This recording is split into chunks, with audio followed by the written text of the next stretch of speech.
รักพ่อแม่รักตอนที่มีชีวิต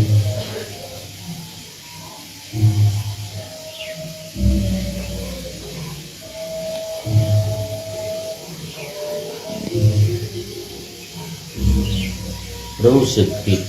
ตอนไร้ท่านมันจะสายท่านเป็นคนให้กำเนิดเกิดร่างกายท่านล้มหายจะได้ไม่เสียใจ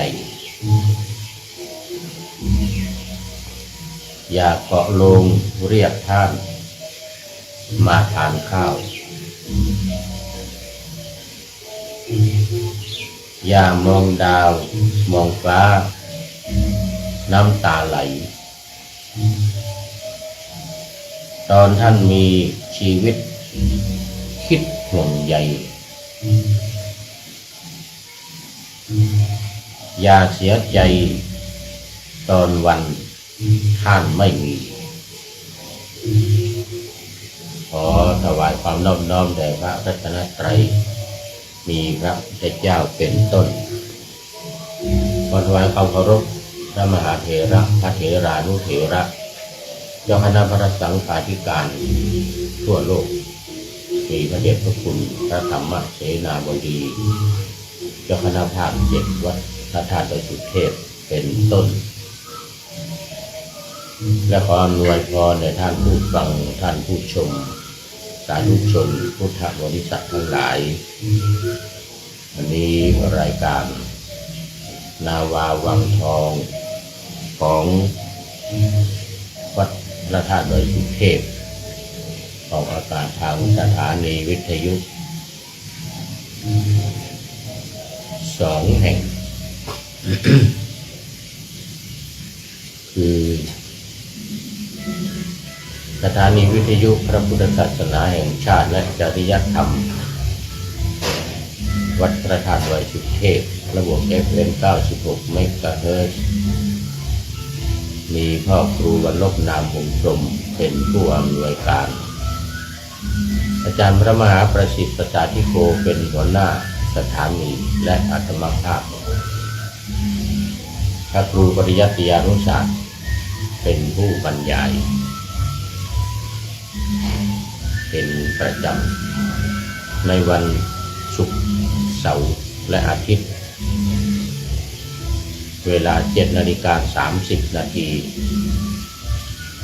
ถึง 8 นาฬิกาภาคเช้ามีภาคบ่ายอีกเวลาบ่ายโมงถึงบ่าย2 โมงแต่เฉพาะวันศุกร์กับวันเสาร์วันอาทิตย์ไม่มี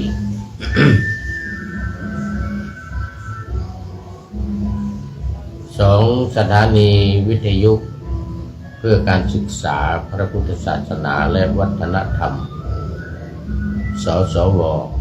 วัดหวายหินตำบลสุเทพอำเภอเมืองจังหวัดเชียงใหม่มีท่านพระครูสมุวิสุวัฒน์วรกิจโยเจ้าอาวาสวัดหวายหินเป็นผู้อำนวยการ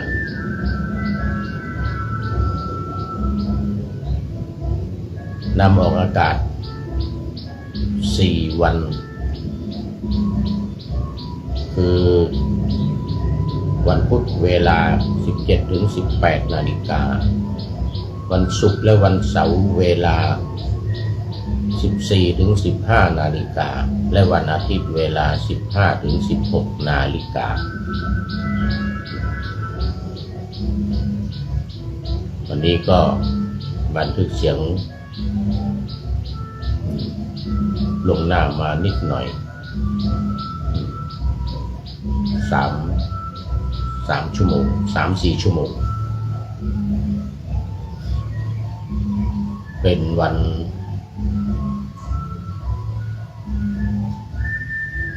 อาทิตย์มั้งวันนี้คือไม่แน่ใจนะว่าจะเป็นวันอาทิตย์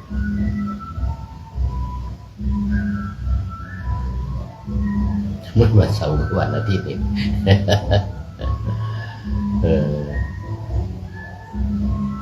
ก ราะว่าตอนนี้มาอยู่ที่วัดเจ็ดลินเนื่องจากมีงานบำเพ็ญกุศลทักษิณานุปทานถวายแด่ท่านอาจารย์พระมหาวิษณุจารุธรรมโมระหว่างวันที่14ถึงวันที่18ที่วัดเจริญนี้และวันที่19ถึงวันที่22โน่นที่วัดดอยสัพพันยู ถือโอกาสนี้ประชาสัมพันธ์ให้ทุกท่านได้รับทราบโดยทั่วถึงกันแล้วเราก็มาร่วมตามโอกาสตามเวลาที่จะอำนวยเช่นท่านมีเวลาก็มาที่วัดเจ็ดลินนี้ได้ทุกคืนร่วมเวลา1 ทุ่มไปจนถึง3 ทุ่มครึ่งโดยประมาณมีการแสดงพระธรรมเทศนา1 กันแล้วก็สวดพระอภิธรรมโดยพระสงฆ์1 ชุด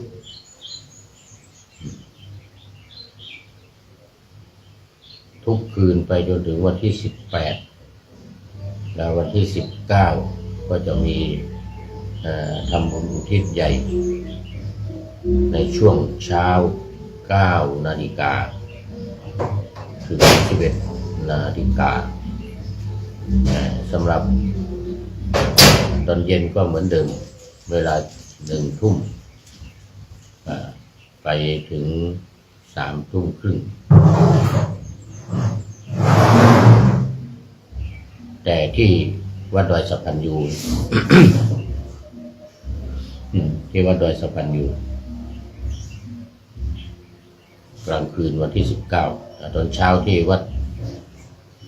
เจ็ดลินเหล่านี้แล้วก็วันที่10ตอนทุ่มไปที่วัดดอยสัพพันยู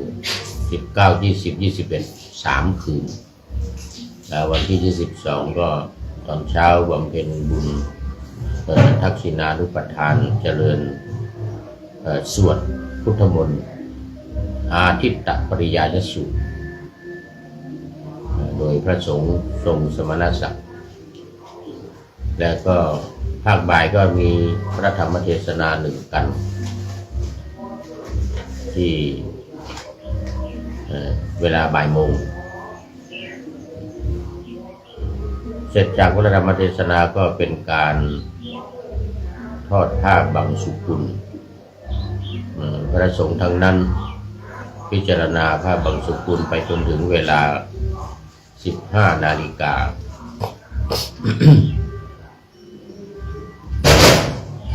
ไปจนถึงเวลา15 นาฬิกาก็ทำพิธีประชุมเพลิงสลายร่าง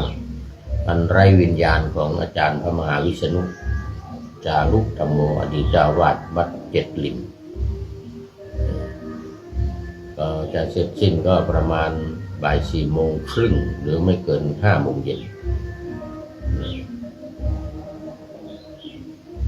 ณ เมนชั่วคราวปราสาทนกหัสดีลิง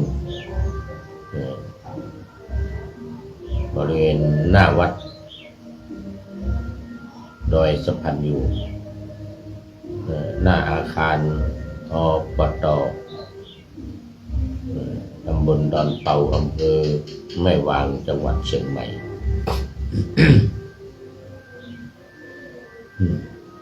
ก็ขอประกาศให้ทุกท่านได้รับทราบและมาร่วม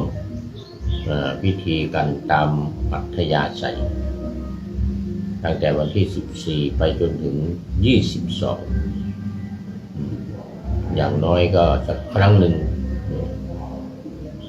ซึ่งตอนนี้ก็เป็นครั้งสุดท้ายแล้วในช่วงของการบำเพ็ญกุศลที่ศพของท่านยังมีอยู่แต่หลังจากนั้นก็จะเป็นพิธี7 วันสัตตมวาลแล้วก็อีก50 วันอีก100 วันอะไรอย่างเงี้ย เหมือนกับช่วงที่มรณภาพใหม่ๆก็ทำ7 วัน50 วัน100 วันแล้วก็อย่างที่นี้ทำทุกวันที่2ของเดือนเรื่อยมาพอหลังการประชุมเพลิงเสร็จเรียบร้อยแล้วก็ไปทำ7 วันก็ทำอีกทีหนึ่ง50 วันทำอีกทีหนึ่ง100 วันทำอีกทีหนึ่งอันนี้ตามคตินิยมสืบต่อไปแล้วตอนนี้ก็เข้ามาสู่เนื้อหาสาระของธรรมนาวาวังของสำนักพระราชวังซึ่งพระบาทสมเด็จพระวชิรเกล้าเจ้าอยู่หัวทรงมีพระราชศรัทธาในแนวทางการปฏิบัติที่สำนักศึกษาธรรมโดยธรรมนาวาได้ทำการวิจัยปฏิบัติมาได้ผลดีเป็นเวลา20 ปีทำการวิจัยมาไม่ใช่น้อยๆเวลา20 ปีก็มาลงที่วิธีการท่องจำ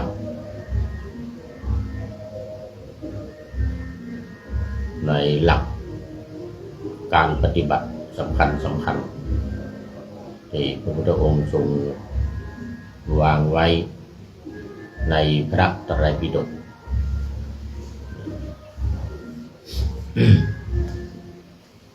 คือเป็นสมถกรรมฐานและวิปัสสนากรรมฐาน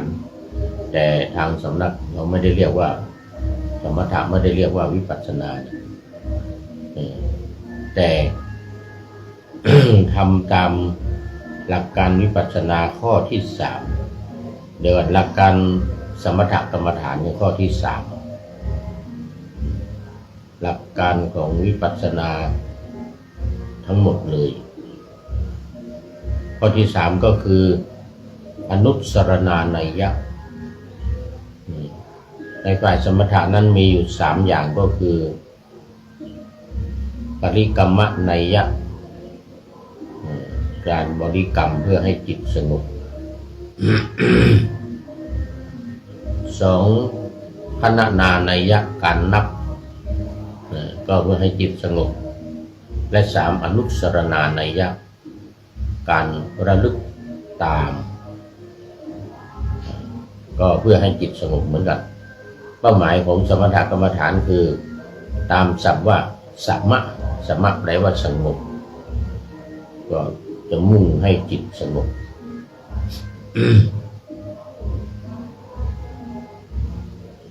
ส่วนวิปัสสนามุ่งให้เกิดความรู้ความเข้าใจหรือที่เราเรียกกันว่าญาณยอผู้หญิงสระอานอเนนนะไม่ใช่สระยอยักษ์สระอานอหนูคนละญาณกัน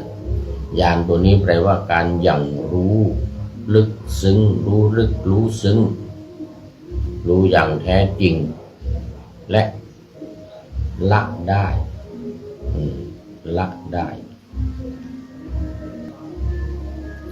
ตามศัพท์ที่ว่าวิปัสสนาสำนักพระราชวังหรือโครงการปูทางสู่การตื่นรู้นี้ก็ทำตามจะว่าตามสมถะก็มีอยู่2 อย่างอย่างที่1ก็คือการท่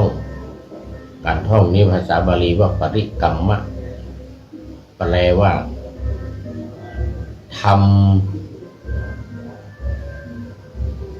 ำบ่อยๆซ้ำๆปริมันแปลว่ารอบท ทำอยู่เรื่อยๆทำอยู่รอบๆบ่อยๆซ้ำ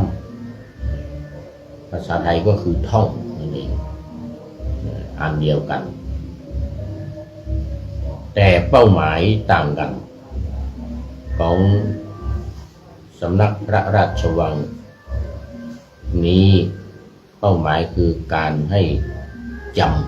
ำและทำความเข้าใจให้ชัดเจนแจ่มแจ้งภาษาอังกฤษว่าเคลียร์เหมือนกันนะทำความเข้าใจให้เคลียร์ให้ชัดแจ้งภาษาบาลีเรียกอีกอย่างหนึ่งว่าวิชชาเกิดเป็นวิชชา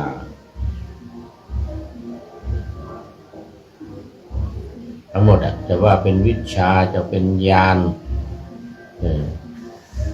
ตอนนี้ขอต้อนรับ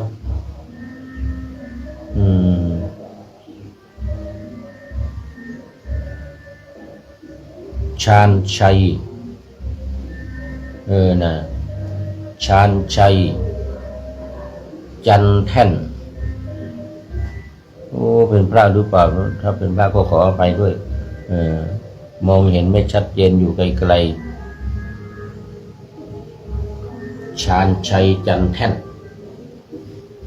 เป็น FC ใหม่นะนี่ยังไม่เคยเห็น ชาญชัยจันแท่น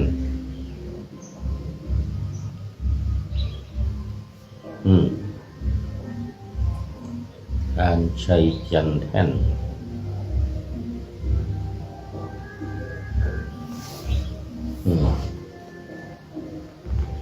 เป็น FC ใหม่ FC ใหม่ต้องเข้าไปดูโปรไฟล์ก่อนโมทนาเป็นอย่างยิ่ง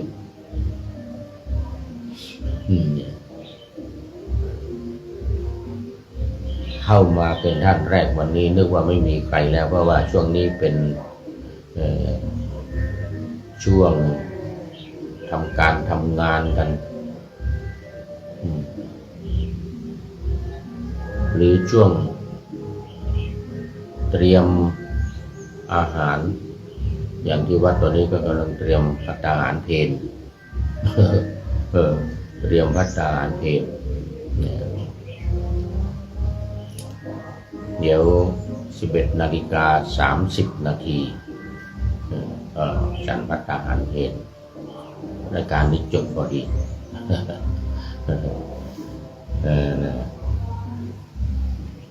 โมทนานี่ที่ว่าประการที่หนึ่งเนี่ยการท่องจำนี่แหละมันเป้าหมายก็เพื่อให้รู้เพื่อให้เข้าใจเพื่อให้เกิดปัญญามันเป็นธรรมแบบสมถะแต่เปลี่ยนเป้าหมายไปเป็นวิปัสสนาสมถะนี้ต้องการให้จิตสงบเท่านั้นแต่นี่ทำให้เกิดความเข้าใจให้จำหรือใจยอมรับมีความเข้าใจชัดเจนตีความหมายอธิบายความไว้พร้อมการท่องจำนี่นะไม่ใช่ท่องธรรมดาท่องให้เกิดความเข้าใจให้เกิดความรู้ให้เกิดปัญญาให้เกิดความจำอย่างแม่นยำไม่ให้หลงลืมนี่เป็นแนวทางของวิปัสสนาแต่วิธีการของสมถะคือการบริกรรมขอต้อนรับคุณโยมอันนี้ภาพชัดเจนภาพชัดเจนเป็นคุณโยมแต่ชาญชัยนี่ไม่ในใจนะดำเหลืองดำแล้วขาวด้วย อันนี้คุณโยมฉลองชัยยาธโนอันนี้ก็ FC ใหม่เหมือนกันFC ใหม่เหมือนกันฉลองชัยยาธโน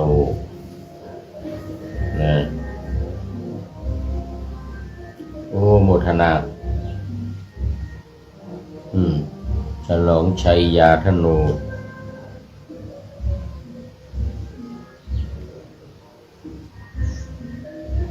จะต้องไปดูโปรไฟล์ก่อน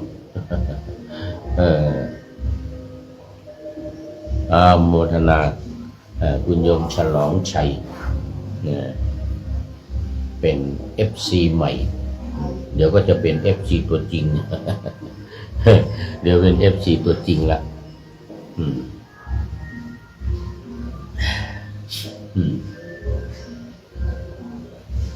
ประการที่หนึ่งนะประการที่หนึ่งทำแบบสมถะแต่ความหมายเป็นวิปัสสนาคือการท่องจำบริกรรมเหมือนกันบริกรรมเหมือนกันว่าบ่อยๆซ้ำๆบริกรรมแต่เป้าหมายคือให้จำเรียกว่าท่องจำไม่ใช่บริกรรมธรรมดาไม่ใช่บริกรรมให้จิตสงบเฉยๆแล้วก็สองอนุสรณานัยยะคือการระลึกตามอันนี้ก็เป็นแบบของสมถะเหมือนกัน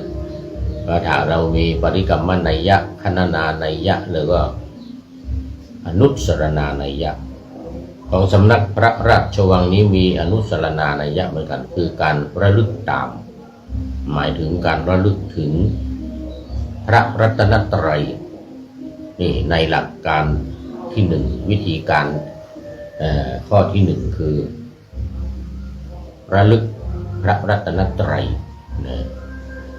มันไปได้ในหลักการของสมถะคืออนุสรณานัยยะนัยยะนี้เป็นการระลึกตามเท่านั้นนะไม่ได้ทำความเข้าใจไม่ได้ทำให้เกิดปัญญานะแต่ให้ระลึกตามเกิดสมาธิให้มุ่งให้จิตเป็นสมาธิเช่นพุทธานุสติธรรมานุสติสังขานุสติศีลานุสติจาคานุสติเทวตานุสติมรณสติเนี่ยนะกายคตาสติอานาปานสติแล้วก็อุปสมานุสติเป็นการระลึกตามเท่านั้นอย่างระลึกถึงพระพุทธเจ้าระลึกตามว่านั่นน่ะพุทธคุณเนี่ยพุทธคุณ56 นี่ตามอักษรนะ ตั้งแต่อิติปิโสภควาอรหังสัมมาสัมพุทโธวิชชาจรณะสัมปันโนสุขโตเรากลับไปดูไปจนถึงพุทโธภควา มันจะมีอยู่56 คำรู้สึกมีติด้วยนะพุทโธภควาติ 56 คำแต่ความหมายมี9เราเรียกอีกอย่างหนึ่งว่าพุทธคุณ9เราลึกตามไปอย่างเงี้ยอรหังเป็นพระอรหันต์สัมมาสัมพุทโธเป็นผู้ตรัสรู้ชอบด้วยพระองค์เองวิชชาจรณะสัมปันโนถึงพร้อมด้วยวิชชาและจรณะสุขโตเสด็จไปดีแล้วโลกวิทูรู้แจ้งโลกอนุตตโลปุริสธรรมสารติเป็นครูผู้สอนที่ไม่มีใครยิ่งกว่าสัทธาเทวมนุษย์สานังเป็นครูของเทวดาและมนุษย์ทั้งหลายพุทโธเป็นผู้รู้ผู้ตื่นผู้เบิกบานภควาเป็นผู้แจกแจงธรรม 84,000 พระธรรมขันธ์นี่ระลึกตามอย่างนี้นี่เป็นเพียงแค่ระลึกตามเราเรียกอีกอย่างหนึ่งว่านวหรคุณของคุณ9 อย่างของพระพุทธเจ้านวหรคุณอันนี้ก็เป็นวิธีการแบบสมถกรรมฐานระลึกทำไมระลึกตามเพื่อให้จิตสงบเพื่อให้จิตสงบแล้วมันจะเกิดปัญญาแทงตลอดเป็นพระอรหันต์หรือเป็นพระโสดาบันสกทาคามีอนาคามีตามขั้นตอนอย่างใดอย่างหนึ่งก็ตามเรียกว่าเจโตวิมุตติหลุดพ้นก็หลุดพ้นด้วยใจ แต่การระลึกแบบ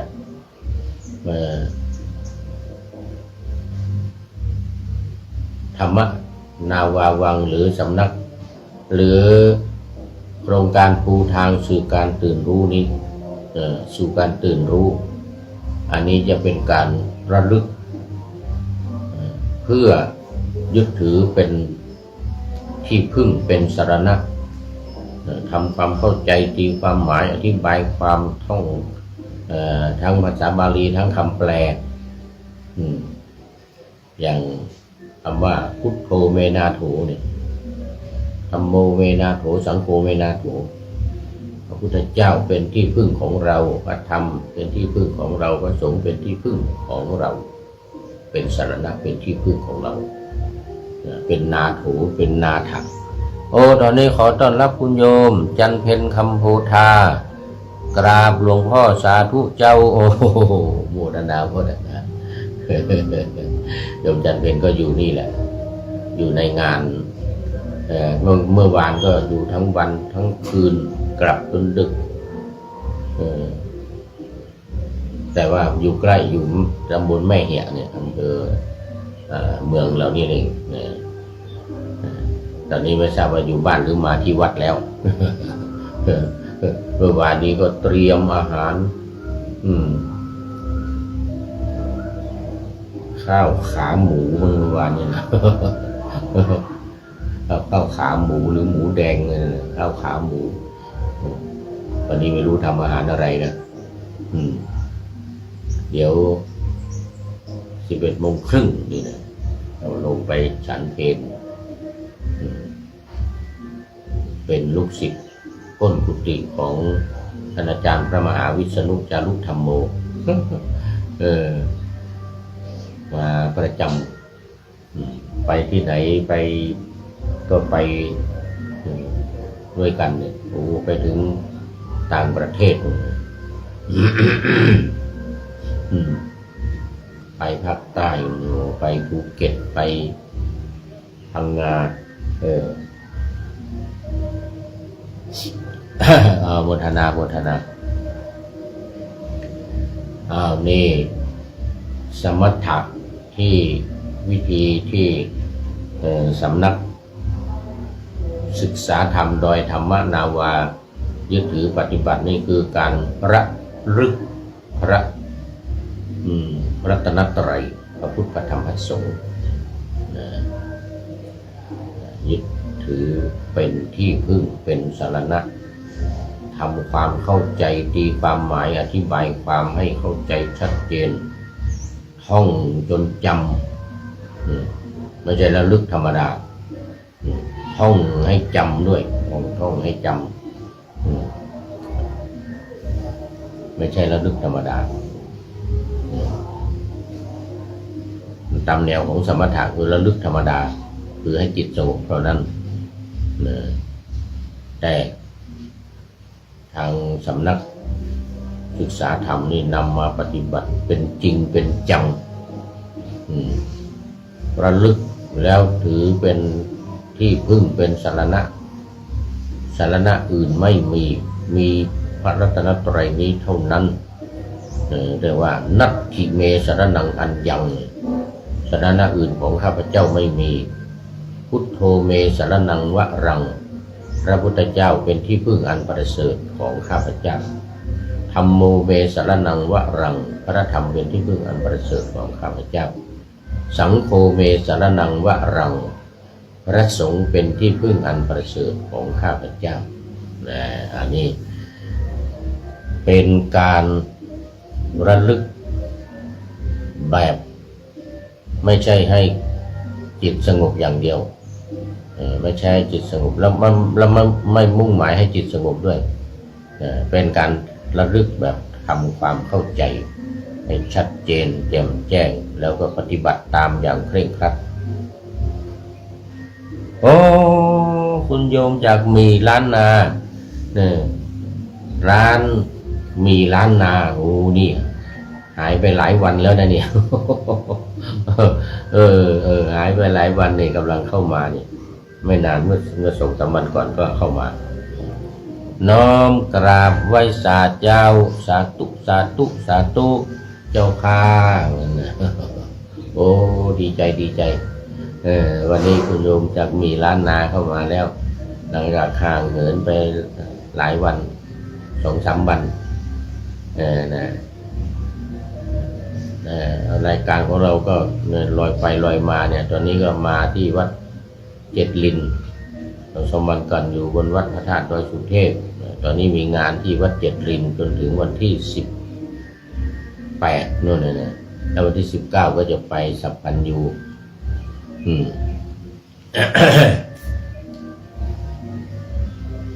น่าโมทนากับคุณโยมจะมามีล้านนาเป็นอย่างยิ่งเอาละนี่พูดถึงหลักการทั่วไปของโครงการปูทางสู่การตื่นรู้การตื่นรู้นี่ก็คือเตรียมที่จะตรัสรู้เตรียมที่จะบรรลุธรรมตื่นรู้บางทีหมายถึงว่าการตรัสรู้ก็มีถ้าทางฝ่ายมหายานนะฝ่ายมหายานก็ถือว่าการตื่นรู้เนี่ยเรียบร้อยแล้วรู้เรียบร้อยแล้วเป็นพุทธะแล้วไปในตัวรู้แต่ในความหมายของเขาก็คือว่ารู้ไว้ก่อนรู้ไปเรื่อยๆจนพร้อมกันหมดทุกคนทั่วโลกจึงจะเข้าสู่ความเป็นพุทธะหรือบางนิกายว่าเข้าสู่แดนสุขาวดีอะไรก็ว่าไปนะแต่ต้องพร้อมกันหมดนะไม่ใช่ว่าไปคนใดคนหนึ่งคนมีความสามารถก็ตรัสรู้ได้ก็ตื่นรู้ได้ก็เข้าไปเลยอย่างนั้นไม่ใช่ต้องรอกันความหมายของเขาคือต้องรอกันแล้วเข้าพร้อมกันตรงกันข้ามกับทางฝ่ายเถรวาทของเราเนี่ยฝ่ายเถรวาทของเรานี้ใครมีความสามารถหรือบุญญาบารมีถึงก็บรรลุไปเลยเข้าไปเลยจนถึงอรหันต์เลยตั้งแต่โสดาบันสกทาคามีอนาคามีจนถึงอรหันต์เลยไปเลยโดดเดียวเหมือนกับพระพุทธเจ้าทุกพระองค์เมื่อบุญญาบารมีมาครบมาถึงก็ตรัสรู้ไปเลยไม่ต้องรอใครไม่ต้องรอใครตรัสรู้แล้วจึงค่อยกลับมาสอนเหมือนพระพุทธเจ้าของเราเนี่ยตรัสรู้แล้วก็สอนอยู่อีก45 พรรษาอย่างเงี้ยองค์อื่นๆยิ่งนานอย่างองค์แรกกับองค์สุดท้ายองค์แรกพระวิปัสสีองค์สุดท้ายพระศรีอริยเมตไตรเนี่ยนะประสูติมาแล้วเป็นคนมาแล้ว 50,000 ปีอายุไขก็ 80,000 ปีนะแล้วก็ตรัสรู้แล้วก็อยู่กับประชาชนอีกอยู่ตรัสรู้อยู่กับประชาชนอีก 30,000 ปีเพราะว่าอายุไข 80,000 ปีอยู่กับประชาชนอีก 30,000 ปีจนอายุครบอายุไข 80,000 ปีก็ปรินิพพานนี่เป็นอย่างนั้นฝ่ายเถรวาทเราส่วนฝ่ายมหายานนั้นเขาไม่เข้าเขายังไม่เข้านิพพานไม่เข้าสู่แดนพุทธะไม่เป็นพุทธะแต่รอให้พร้อมกันหมดทุกคนนี่เขาจึงเรียกว่าการตื่นรู้ตื่นแล้วก็รู้นี่แล้วรอเพื่อนใครรู้แล้วก็ยังไม่เข้านิพพานไม่เข้าปรินิพพานต้องรอเพื่อนทุกคนทั้งน้อยใหญ่ชายหญิงเข้าสู่ประตูนิพพานพร้อมกันเข้าสู่ความเป็นพุทธะพร้อมกันก่อนหน้านี้ใครจะรู้ไม่รู้ใครจะ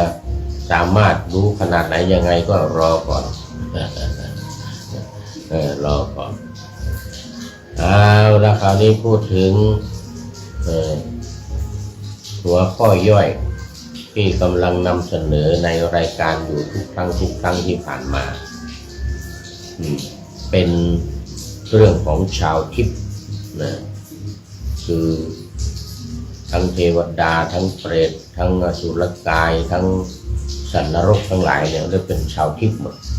ก็มีร่างกายเป็นทิพย์ไม่เป็นเนื้อเป็นหนังเป็นกระดูกเหมือนเรานี่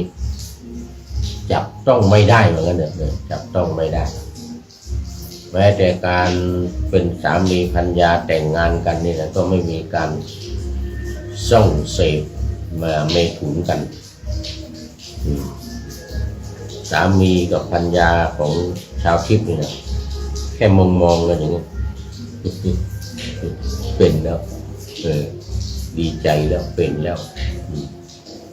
ให้มองอย่างนี้เป็นสามีภรรยากันแล้วตนโยมมีล้านนาบอกว่ามีงานโรงทานที่วัดวังสิงคำเจ้าตะวานะลุงก็มาเสียชีวิตโอ้เพิ่นเป็นอ้ายของพ่อข้าเจ้าต้องช่วยจัดงานขาวดำอีกหลายวันเจ้าข้านะจะเผาวันพฤหัสบดีอุ้นเจ้าโอ้คุณโยมมีล้านนาไปอยู่ที่วัดวังสิงคำวัดของท่านพระครูศรีลาภรณ์รองเจ้าคณะอำเภอเมืองเชียงใหม่วัดวังสิงคำพระครูวิสิตศรีลาภรณ์ครับสัมเพชครับครับเดี๋ยวผมลงไปตามไปนะเดี๋ยวผมตามไป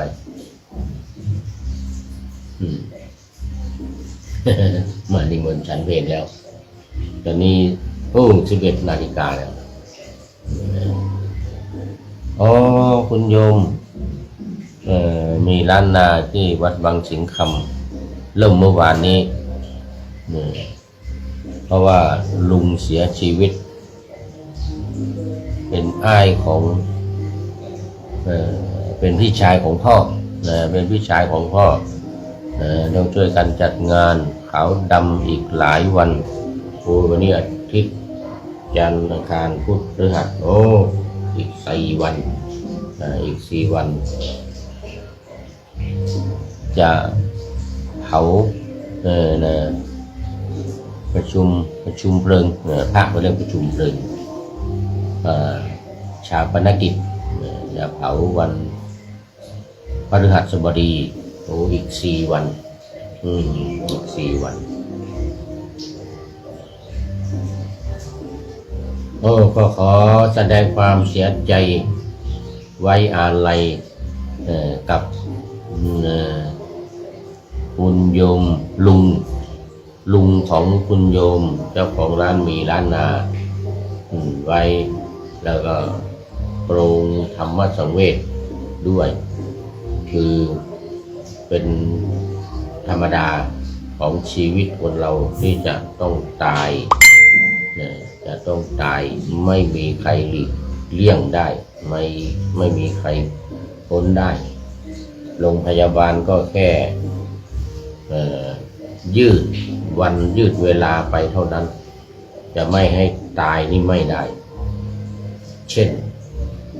ใส่ออกซิเจนให้หายใจเลย งานขาวดำที่วัดแม่คือดอยสะเก็ดวัดแม่คือดอยสะเก็ด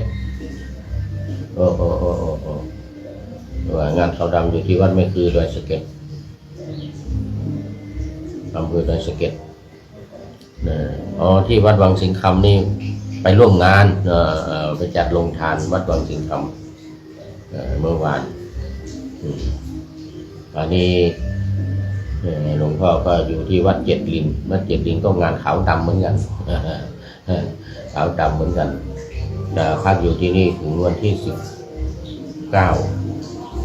จะไปดอยสะพันยูอีก3 วันอายุมากแล้ว92 ปี 2 เดือนนะเจ้าอายุยืน อายุยืน92 ปีกับ2 เดือนโอ้เป็นผู้ที่มีบุญมีบุญมากอายุถึง92 ปีอีก8 ปีก็จะ100แล้วอีก8 ปีก็จะ100ถือว่ามีอายุยืน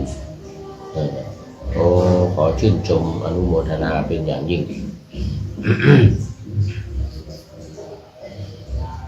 เอาละตอนนี้ก็เข้ามาสู่เนื้อหาของธรรมะในรายการกันเลยนี่โอเอวิหารหลายมาโอเอวิหารหลายมา30 นาทีแล้วนี่ 30 นาที38 นาทีแล้วก็มาดูเนื้อหาของชาวทิพย์เน้นในเรื่องของการทำบุญตอนมีอายุอยู่ในเมืองคนพอลักไปแล้วเป็นเปรตแล้วเนี่ยนะก็จะได้มีสุคติเป็นที่ไปมีวิมานอยู่บนชั้นฟ้ารอเลยคนที่ทำบุญคนที่ทำดีเนี่ยมีวิมานรออยู่ข้างบนเลยตามชื่อเลยวันนี้เป็นสูจิวิมานที่1มี2นะทุติยะกับปฐมะกับทุติยะสูจิวิมานที่1เนี่ยว่าด้วยผู้ที่ทำบุญผู้ที่ทำให้ไปเกิดในสูจิวิมานสูจินี่แปลว่าเข็มเย็บผ้าเนี่ยเข็มเย็บผ้าเนี่ยนะท่านพระมหาโมคคัลลานะก็ขึ้นไปบนสวรรค์ชั้นดาวดึงส์นี้แล้วก็ไปพบเทพบุตรตนหนึ่งก็เลยถามเทพบุตรว่าโอ้ท่านอยู่วิมานสูงใหญ่กว้างขวางถึง12 โยชน์และวิมานของท่านเนี่ยมีปราสาท700 ยอด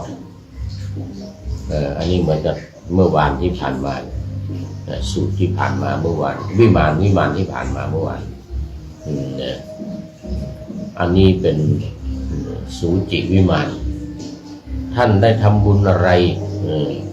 สมัยอยู่เมืองคนเนี่ยท่านได้ทำบุญอะไรจึงได้วิมานที่กว้างใหญ่กว้างขวางอย่างนี้แล้วก็มีแสงมีสีอะไรแพรวๆออกจากร่างกายสดใสงดงาม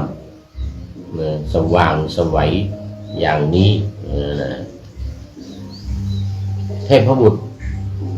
เมื่อได้รับฟังคำถามของท่านพระมหาโมคคัลลานะแล้วก็จึงมีความปราบปลื้มปีติยินดีดีใจโอ้พระสมณะมีความสนใจมาถามก็เลยตอบคำถามของท่านพระมหาโมคคัลลานะไปด้วยความภาคภูมิใจว่าบุคคล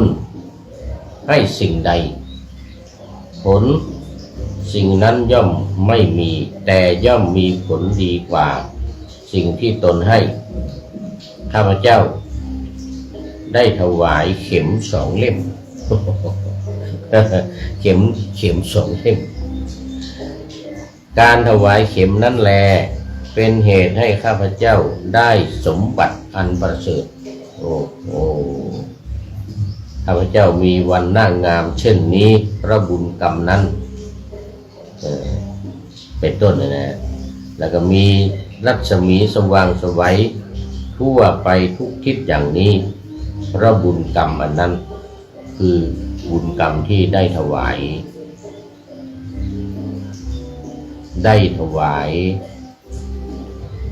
เข็ม2 เล่ม เข็มแค่2 เล่มเนี่ยนะแต่มันอยู่ที่ใจมันอยู่ที่จิตเรานี่ เข็มสองเล่มก็จริงแต่ใจเลื่อมใสเลื่อมใสอย่างยิ่งศรัทธาตั้งมั่นศรัทธามั่นคง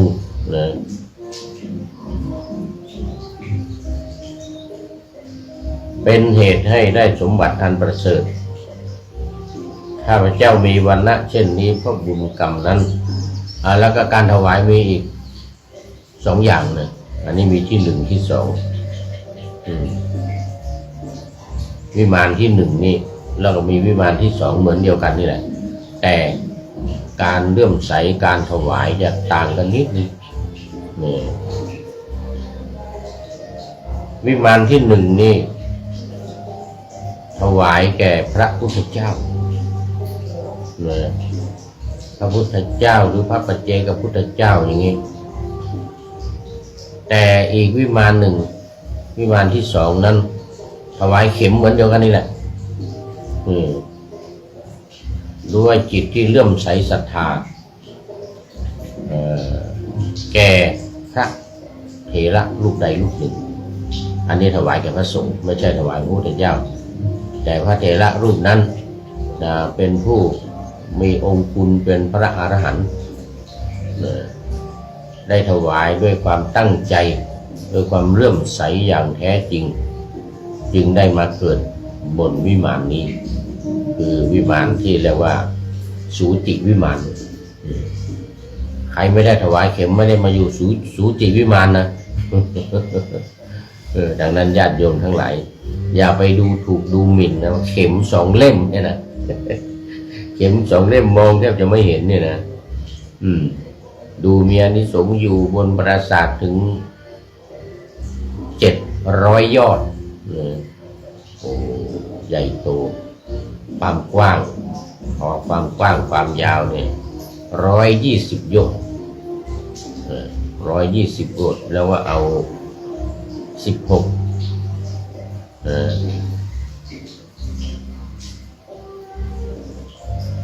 เดี๋ยว1,600 เมตรไปคูณก็จะออกมาเป็นเท่านั้นกิโลเท่านี้กิโล1212คูณ1,600 เมตร1,600 เมตร12 6 7 12นี่12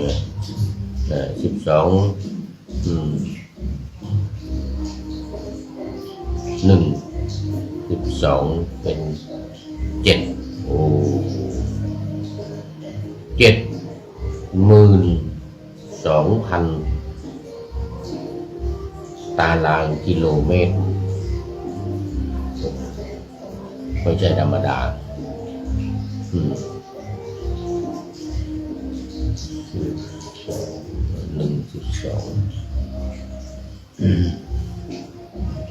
บวกอีก7 9โอ้19,000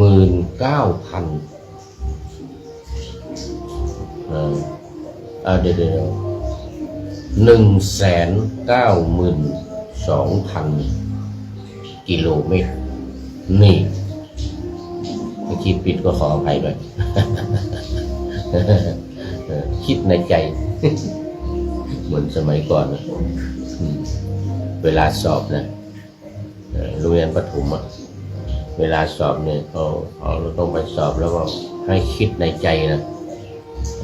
ให้คิดในใจไม่ให้ไปดูไม่ให้ไปเขียนเป็นตัวหนังสือนะไม่ใช่ไปเขียน1,600 เมตรคูณด้วย12เขียนเป็นเลขอะไรอย่างนี้ไม่ใช่อันนี้ไม่ใช่คิดในใจนะไม่ใช่คิดในใจออกมาเท่าไรเป็นเท่านั้นเมตรเป็นเท่านั้นเมตรเอาละตอนนี้เอาไว้เรื่องบวกลบคูณหารเอาไว้แค่นี้ก่อนเป็นมีปราสาทกว้าง12 โยชน์แล้วก็มียอดข้างบนเนี่ย700 ยอดคือมันจะเป็นมุกไปบนปราสาทเนี่ยแต่ละมุกเนี่ยก็มียอดเขาเรียกช่อฟ้าแล้วก็มีใบละกา ลงมาสองข้าง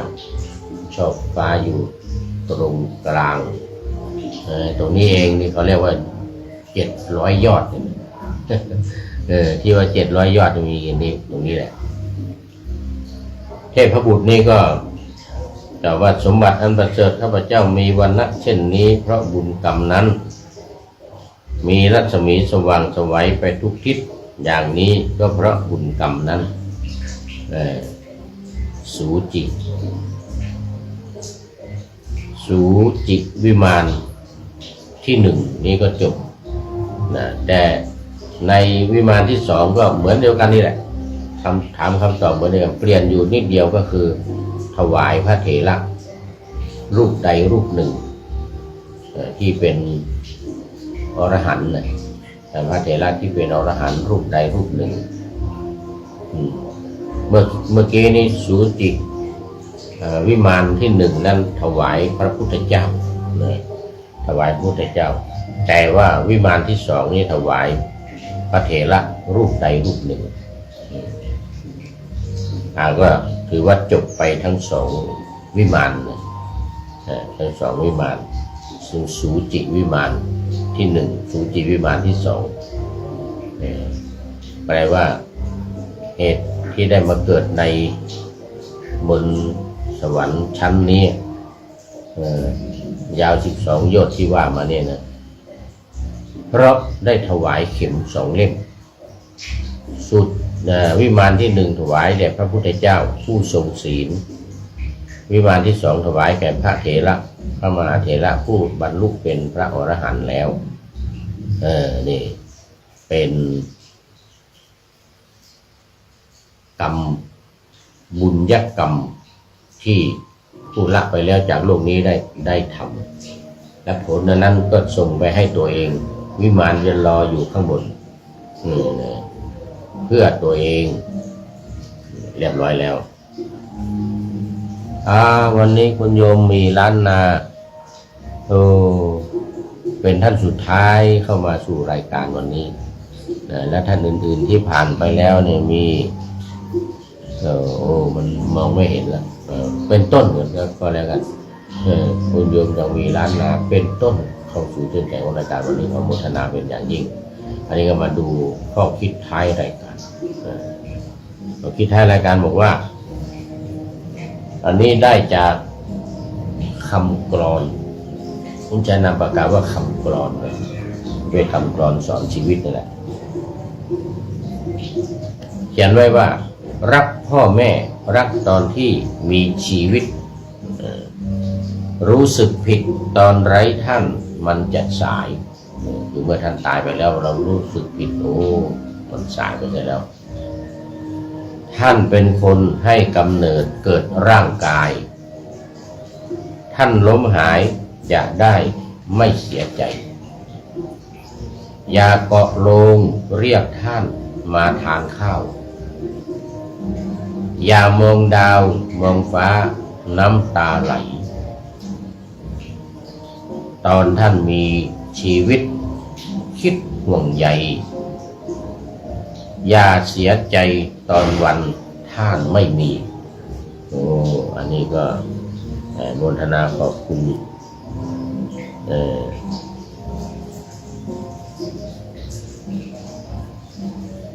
เจ้าของบทประพันธ์คือคำกลอนสอนชีวิตตอนนี้ขอต้อนรับคุณโยมแอนนาซิมเมอร์มันซิมเมอร์มันหรือซิมเมอร์แมนเนี่ยนะจากประเทศเยอรมันสาธุคุณโยมแอนนามาทำความสะอาดวัดที่วัดพระธาตุดอยสุเทพเยอรมนีทุกวันพฤหัสตักน้ำล้างถ้วยล้างจานทำงานวัดช่วยเหลือวัดทุกอาทิตย์ขอโมทนาเป็นอย่างยิ่งวัดพระธาตุดอยสุเทพเยอรมนีแต่คุณโยมแอนนานี่เป็นคนเม็กซิโกนะแต่ว่ามาได้สามีที่ เยอรมันสามีเนี่ยถือศาสนาคริสต์นิกายโรมันแคทอลิกส่วนลูกชายได้ลูกชาย2 คนถือลัทธิโปรเตสแตนต์ลัทธิโปรเตสแตนต์พอเข้าไปบ้านเนี่ยจะมี3 อย่าง1โรมันแคทอลิก2โปรเตสแตนต์และ3พุทธมีพุทธรูปด้วย โยมแอนนานี้นับถือพุทธชอบทำสมาธิภาวนาเรียนภาษาไทยรู้ภาษาไทยด้วยโอ้โมทนาเป็นอย่างยิ่งนี่ฟังภาษาไทยได้สบายเลยสุดท้ายจริงๆอาจารย์สุรศักดิ์พรหมศรีนมัสการพระอาจารย์เหมือนกันนะโอ้มาพร้อมกับหัวใจใสๆสีแดงสุดท้ายจริงๆวันนี้ครับนะเวลาหมดแล้วโมทนาเป็นอย่างยิ่งสุดท้ายในวันนี้ของรายการธรรมะนาวาวังวันนี้มีอาจารย์สุรศักดิ์พรหมศรีจากจันทบุรีจากจังหวัดจันทบุรีบอกชื่อวัดมาอยู่แต่ว่ามันจำไม่ได้มันลืม ขอขอบคุณโมทนาเป็นอย่างยิ่งขอนำนาวาวังทองไปก่อนแล้วจะย้อนมาใหม่ในวันหน้าคือวันพุธศุกร์เสาร์อาทิตย์ตามตารางเวลาที่วางอยู่ข้างในเป็นธรรมะจากพระราชวังเป็นนาวาโด่งดังสว่างไสวเป็นทองคำล้ำค่ากว่าสิ่งใดชุบชีวิตจิตใจให้ใสงามขอเชิญท่านทั้งหลายนำไปท่องตามคุณของพระรัตนสามพุทโธเมนาโถธัมโมตามสังโฆเมนาโถยามภาวนาโอ้ท่านอาจารย์สุรศักดิ์พรหมศรีบอกว่าต่อเวลาเหมือนกันต่อได้แต่ว่าเวลาไปเปิดที่วิทยุมันมีเวลาอยู่1 ชั่วโมงครบชั่วโมงเขาก็ตัดละครบชั่วโมงเขาก็ตัดแล้วแต่ทั่วไปนี่ต่อได้อยู่แล้วทางเฟซทางไลน์ทาง YouTube ที่เราต่อได้ไม่จำกัดเวลาแต่ที่จำกัดนี้เพราะว่านำไปเปิดออกอากาศทางสถานีวิทยุ2 แห่ง ในภาคบ่ายวันนี้วัดพระธาตุดอยสุเทพกับวัดฝายหิน